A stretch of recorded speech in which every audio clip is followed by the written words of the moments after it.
O mercado brasileiro já precifica o pior do risco. Na semana passada, Haddad falou e piorou ainda mais a situação quando deixou claro que quem manda na pauta econômica é Lula e não Haddad. E que problema o Brasil tem em que hoje Haddad, que desenvolveu e escreveu um livro em 1998 chamado Em Defesa do Socialismo, se autoproclamando socialista e marxista, é justamente hoje o único que defende o mínimo de responsabilidade fiscal. E o mercado interpretou isso claramente quando ele falou que, abre aspas, a Fazenda tem um estudo para conter as despesas obrigatórias, mas Lula poderia pensar diferente. Deixou claro que quem manda é Lula e a coisa ficou complicada. Vamos entender o que está acontecendo, olhar em números e perceber a oportunidade que temos em mãos.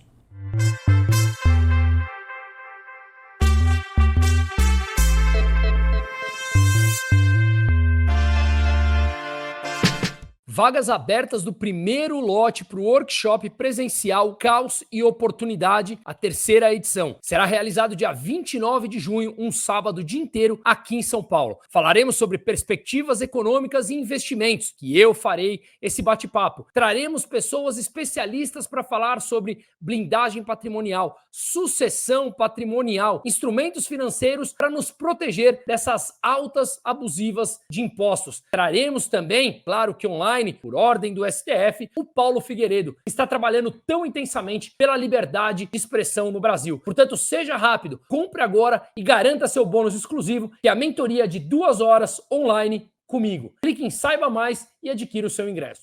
Acreditar no PT é nitidamente saber que será traído. A questão é justamente quando. Na semana passada, no discurso do Haddad, foi sem novidades. Na verdade, tudo o que está acontecendo é sem novidades. Durante muito tempo, pós-eleições, a gente vem mostrando dados, fatos e números aqui nesse canal em que esse momento chegaria. Só não sabemos quando.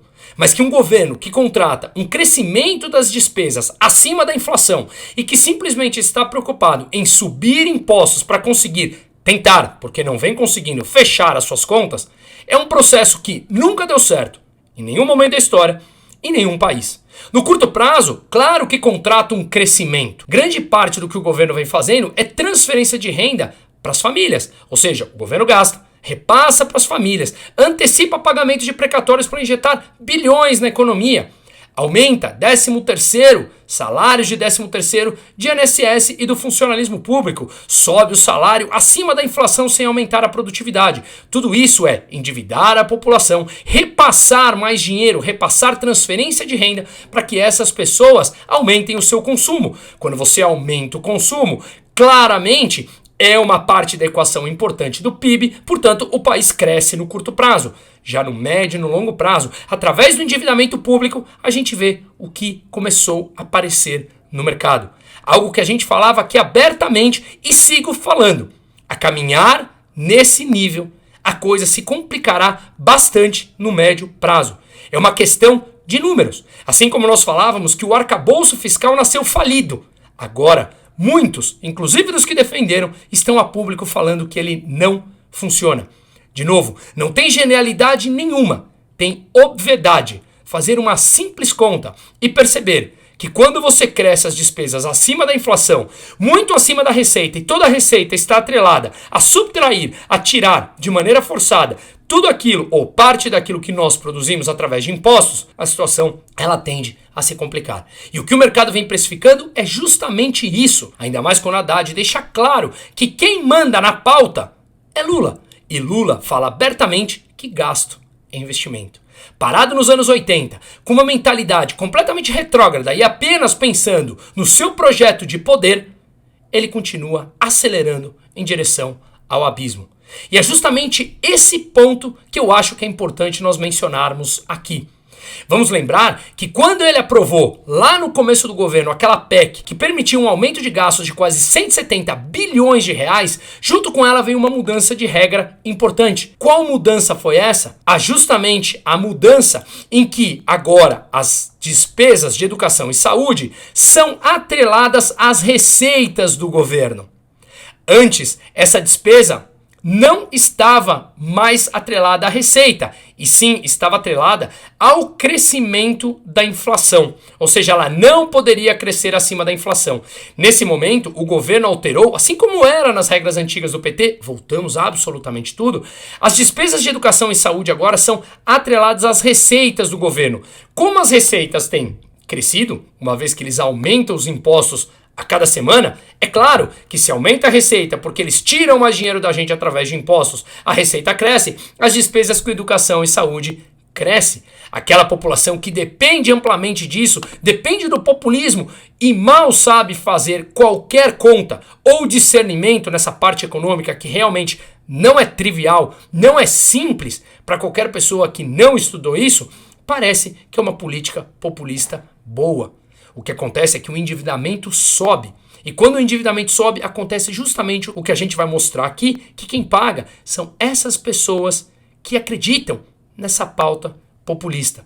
Portanto, cada vez mais aparecem economistas que já deveriam ter aparecido muito antes, mostrando a importância de desvincular essas despesas da receita. Caso contrário, a gente está igual um cachorro correndo atrás do rabo. Eles aumentam a receita porque sobem os impostos e claramente as despesas são obrigadas a subir. Acontece que a gente está passando por um problema importantíssimo. Do total das despesas do governo federal, por volta de 2,2 trilhões no total, 96% já está carimbada. Ou seja, são despesas obrigatórias para manter o bom funcionamento ou mau funcionamento da máquina pública. Apenas 3,5%, 4% desse orçamento total que tem disponibilidade para investimentos. Só que o governo continua aumentando as suas despesas acima da inflação. Ou seja, cada vez mais essas despesas do governo se aproximarão dos 100%, não deixando mais nenhum espaço para investimentos. E aí reside total preocupação. Ou seja, hoje já estamos no momento em que 96% das despesas do governo são para funcionamento da máquina pública, com salários, salário de funcionalismo, previdência e não sobra nada, ou quase nada, hoje 3,5% para investimentos. E isso, obviamente, contrata um problema muito grave. Justamente o que inclusive um empresário bilionário, o Ometo, Rubens Ometo, da Cosan, veio a público no final de semana e meteu o pau no governo. Coisa que nós fazemos aqui com dados, fatos e números há tempos. Vamos lembrar que Rubens Ometo doou R$1 milhão ao PT na campanha. E ele está dentro de setores altamente regulados pelo governo. E se essa crítica contundente veio de alguém que depende dessas regulações e, portanto, depende diretamente do governo para o bom funcionamento de suas empresas, imagine nós, meros mortais. Será que eles têm algum tipo de interesse? Por que é que essas pessoas acreditaram no PT? São pessoas brilhantes, empresários brilhantes de peso. Cada um fica com a sua própria reflexão. Mas aqui, dando continuidade nessa desindexação, nessa possível importante desindexação dos gastos de saúde e educação, vamos lembrar que esses gastos são atrelados ao salário mínimo. E o salário mínimo, quando sobe, sobe de toda a cadeia, dos aposentados, pensionistas, funcionalismo público e, portanto, o governo gasta mais quando aumenta o salário mínimo. Só que a produtividade não aumenta. Quando você aumenta o salário mínimo e não aumenta a produtividade, você simplesmente estimula o consumo. O consumo estimula o PIB no curto prazo. Só que a produtividade continua estagnada, como está no Brasil desde 1981, como já falamos num outro vídeo. Ou seja, você simplesmente contrata uma pressão maior sobre os preços que obriga o Banco Central a manter a taxa de juros mais alta. Não adianta o governo baixar a fórceps a taxa de juros. Por quê? Vamos olhar daqui a pouco nos números. Por quê? O Brasil ele tem um amplo problema. Seguindo na linha do que Lula falou na semana passada, em que ele comparou o Brasil a outros países, falando que os seus pares, os países envolvidos, têm uma dívida frente ao PIB muito maior que a brasileira. De fato, nisso ele está certo. Ele mencionou o Japão, que tem uma dívida PIB de quase 250%. Mencionou os Estados Unidos, que a relação dívida-PIB está na casa dos 120%, 130%. A Espanha na casa dos 115%. E o Brasil 76% do PIB. Só que vamos lembrar aqui, e eu peguei esse gráfico que foi elaborado com fonte da Trading Economics e foi elaborado pelo meu amigo Fernando Ulrich, em que ele mostra aqui que o perfil da dívida brasileira é diferente desses países. Primeiro, a dívida brasileira tem um prazo médio mais curto do Brasil, um prazo médio de 4 anos. Portanto, bastante mais curto, conforme conseguimos ver aqui dos outros países. Isso pressiona o governo a ter que, a cada 4 anos, refinanciar o total de sua dívida. E nesse cenário que vivemos, os investidores locais e estrangeiros exigem maior taxa de juros a um prazo mais curto, o que pressiona ainda mais a dívida brasileira. Além do mais, grande parte da dívida brasileira está com um índice pós-fixado e atrelado à inflação, ou seja, indexado à inflação. Quando nos outros países desenvolvidos, 80% a 90% da dívida tem o perfil pré-fixado, que o governo sabe o que ele vai pagar. Só que no Brasil, como o risco cresce historicamente, os investidores não querem financiar o governo a uma taxa pré-fixada. Portanto, pressiona ainda mais as taxas pós-fixadas indexadas ao governo, que conforme ele vai gastando mais do que arrecada, essas taxas vão subindo livremente no mercado, pressionando ainda mais a dívida, o estoque da dívida brasileira. Além do mais, esses outros países mencionados por Lula, Espanha, Japão, Itália, tem o déficit nominal, conforme também conseguimos ver aqui, menor do que o brasileiro. E o que é o déficit nominal? É a diferença entre o que o Brasil gasta e o que o Brasil arrecada, acrescidos do pagamento de juros, assim como nos outros países. Portanto, o déficit nominal do Brasil, frente ao PIB, é maior do que de todos esses outros países.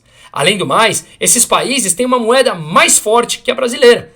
Só o dólar, por exemplo, que tem o título público mais líquido do mundo e reserva internacional também de grande parte dos países, além do dólar que liquida mais de 80% do comércio internacional. Portanto, tem uma demanda maior pelos seus títulos e uma demanda maior pelas suas moedas frente ao real. Então, é claro que comparar apenas a relação dívida-PIB de um país frente ao outro é completamente um discurso falido e uma narrativa populista, mas que, claro, são poucos que entendem toda essa dinâmica, porque, claro, não é o seu dia a dia. E justamente por isso eu peço que compartilhe esse vídeo para que mais pessoas entendam e não caiam nessas narrativas. Mas na sexta-feira, quando a Haddad veio a público e falou, nós tivemos a tempestade perfeita. A Bolsa Brasileira caiu, o dólar subiu muito e hoje, segunda-feira que eu estou gravando, o dólar futuro chegou a bater R$ 5,40. Na semana passada, nós tivemos a nova presidente do México eleita, uma presidente que foi parabenizada por Lula e Janja. Portanto, já sabemos a sua ideologia.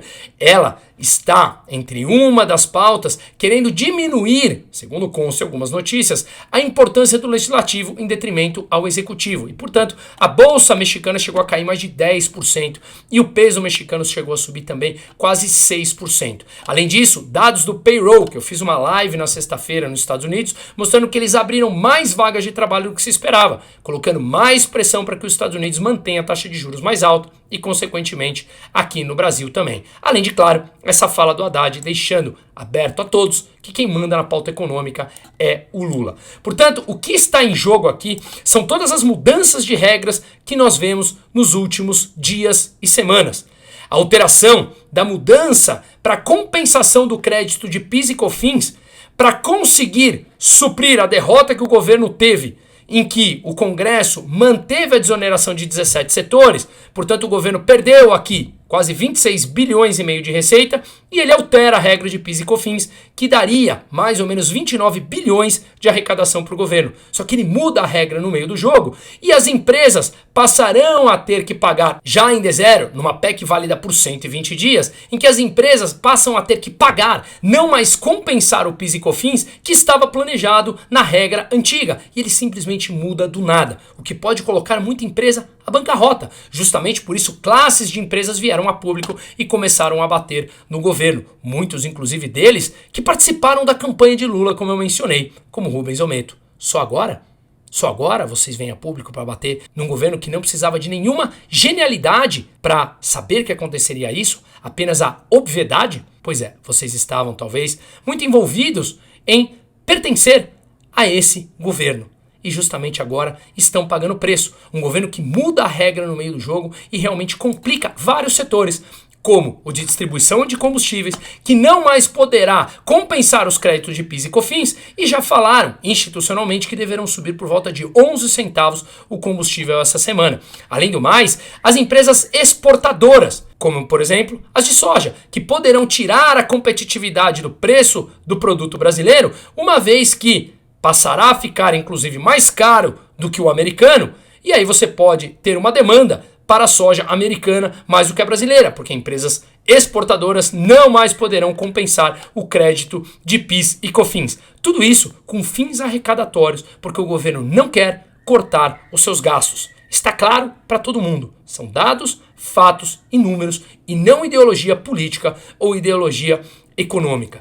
Assim, o governo não adianta tentar baixar a taxa de juros a fórceps, porque a curva de juros futura ou a moeda brasileira se desvaloriza. Ela é negociada livremente no mercado. As curvas de juros de longo prazo que justamente passam ao mercado o valor, a rentabilidade que os investidores exigem para que o governo consiga captar dinheiro no mercado, ou que as empresas consigam captar dinheiro no mercado. Ou seja, essa curva de juros está subindo e mostra e exige que o governo pague mais para atrair dinheiro, assim como as empresas. Encarece o crédito, e isso é um efeito por completo na economia. Vamos olhar aqui, portanto, o que nós vemos nessa imagem, na linha laranja, é o peso mexicano frente ao dólar, que caiu 6,5% nesse ano. A segunda linha, o azul aqui, é o real, que caiu 8%. E a lira turca, em amarelo, que caiu também 8%. Olha os países que nós estamos igual. Temos o México, que eu expliquei, da nova presidente, e temos a Turquia, com uma inflação de mais de 65% e uma taxa de juros de 50%. Ao olharmos aqui esse segundo gráfico que mostra as bolsas, algumas das principais bolsas mundiais em dólar, vemos aqui mais valorizou no ano foi a Argentina, com quase 16% em dólar. Depois o S&P subindo 13%, o ETF da China subindo quase 11%, e o ETF mexicano caindo 14% e o brasileiro caindo 17%. O pior do mundo. Olhamos aqui a curva de juros brasileira de 10 anos, ou seja, a rentabilidade que o mercado está exigindo que o governo pague para captar dinheiro, consequentemente as empresas também. Olha essa última alta que vemos aqui nessa flecha. Isso foi nos últimos dias, ou seja, o mercado precificando um risco maior, senão ele não empresta dinheiro para o Brasil e empresta para outro país. Do total das despesas do governo, como eu falei, de 2,2 trilhões, lembre-se, apenas 4% é disponível para investimento. E cada vez essa parte dos investimentos, ou seja, das despesas discricionárias não obrigatórias, está sendo comprimido cada vez mais pelas obrigatórias, uma vez que o governo vem aumentando cada vez mais os seus gastos. Vamos lembrar também que o processo de deterioração numa economia acontece no médio prazo. Quem não estudou ou não lembra, a inflação, depois de todos os anos de regime militar, em que houve aumento do Estado, aumento de impostos, controle de preços, chegou num processo inflacionário nos anos 70, claro que somado a toda a crise do petróleo, a primeira e a segunda nos anos 70, que culminou com a moratória no Brasil e no México, quando os Estados Unidos teve que subir a taxa de juros para 20%, mas a deterioração aconteceu quase uma década depois. Depois, em 2008, 2009, quando a gente veio descobrir todo o mensalão, petrolão, intervenção nas taxas de juros da TJLP, as taxas de juros do BNDES, emprestando dinheiro para as empresas amigas do rei, a bomba estourou alguns anos depois, quando foi aprofundado pela nova matriz econômica da Dilma. Novamente, estamos flertando com todo o populismo, aumento de gasto desenfreado acima da inflação e nenhuma preocupação com a responsabilidade fiscal. Nenhuma. Quando será a próxima crise? Não sabemos exato, mas que é uma certeza que ela virá, isso é fato, com dados, fatos e números. Mas o mercado, que é precificado como eu acabei de mostrar, essa é a vida real. Quando a taxa de juros sobe dessa maneira, encarece o crédito para todos, mesmo que a Selic caia. Quando o dólar chega a 5,40 como bateu hoje, o pãozinho, a gasolina, a eletricidade, tudo que envolve qualquer quesito importado, aumenta. E esse aumento reflete um percentual muito maior sobre a renda do mais pobre do que dos mais ricos. E justamente os mais pobres acabam sentindo. E quando eles sentem mais, o governo vem à tona falar que a culpa é do outro, do empresário malvadão e que precisa de mais intervenção, mais aumento de salário acima da inflação, sem o respectivo aumento de produtividade. E esse eterno ciclo brasileiro de sermos um eterno país de nota 4, nota 5, bem na mediocridade, com narrativas mentirosas. O triste é que isso, no cenário macroeconômico, afunda o país. Mas, para a verdade, para quem tem capital, acaba gerando oportunidades de alocação. Como os títulos, por exemplo, NTN-B. Os títulos públicos brasileiros, como acabamos de mostrar nesse gráfico, e mostro aqui de novo, esse gráfico mostra a rentabilidade que o governo tem que pagar. Se você olha uma NTN-B, ele está pagando acima de IPCA mais 6. E isso é uma oportunidade de investimento. Deixo aqui embaixo o meu e-mail, mande o e-mail no descritivo que está aqui e faço questão de que batamos um papo para entender o seu perfil, porque oportunidades aparecem, temos que separar o emocional do racional. E se puder, compartilhe esse vídeo, que mais pessoas possam entender o que está acontecendo. O mercado está refletindo, está tudo em nossa cara. Quem quiser acreditar, ótimo. Quem não quiser acreditar, está negando simplesmente fatos. Seguimos.